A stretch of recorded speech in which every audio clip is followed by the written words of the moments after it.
ভালোবাসার বউ সারা কেমন আছেন সেটা দেখতে এলাম। আজে বাজে কথা কইবা না। ও মা, যারা এত কাহিনী করে বিয়া করলেন তার প্রতি ভালোবাসা তো তাড়াতাড়ি কমে গেল। তারা তো তাড়াতাড়ি বাড়ি থেকে বাইর করে দিলেন। আমার পরিবারে কি হইব না হইব সেটা একান্ত আমার ব্যক্তিগত ব্যাপার। তোমার এসবে নাক না গলাইলেও চলবে। আমার একজনের মুখ না হয় বন্ধ করলেন, কিন্তু চেয়ারম্যানের মুখ বন্ধ করুন কেন? যে সম্পত্তির লোভে মাইয়ারে বিয়া করছেন সেই সম্পত্তি আমি রাখতে পারবেন তো? এই মাইয়া, তুমি আবার আইছো কে? দেখতে এলাম আপনাকে দুরবস্থা। আমার মতো একটা সহজ সরল মায়ের মন নিয়ে আপনারা খেলছেন, অনেক পাপ করছেন। সেই পাপের শাস্তি তো আপনাকে পাইতেই হইব। হুশ করে কথা কমাইয়া, আমরা এখন চেয়ারম্যানের লোক। চেয়ারম্যান চেয়ারম্যান চেয়ারম্যান তখন আমার হাতের পুতুল।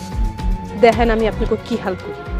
আর যে সম্পত্তির লিগে আমার অপমান করে তারাই দিছিলেন, সেই সম্পত্তি আমি আপনাকে অধিকার খাই না। আমি আপনাকে সম্পত্তি ভোগ করতে দিব। রতন, মাইয়া কি কইয়া গেল শুনছো? ওই মাইয়া কি কইয়া গেছে? ওই নাকি আমগরে দেখা নিব। কি কো? চেয়ারম্যান সাহেব যদি সত্যি সত্যি আমাদের কাছ থেকে সব কিছু কাইরা নেয়, তাহলে তো আমাকে সেই পুরানো ভাঙা বাড়িতে যাইতে হইব। না না, আমি ওই ভাঙা ঘরে যাইতে পারবো না। তুমি কিছু একটা করো। রতন বাবা, তুই কিছু একটা কর। কারানো এত সহজ? উনি এই বাড়ি আমার নামে লিখা দিয়েছে, এত সহজে তো কারা নিতে পারবে না। না রে বাবা, চেয়ারম্যানের ক্ষমতা অনেক বেশি, তার সাথে আমরা লড়াই করে পারবো না।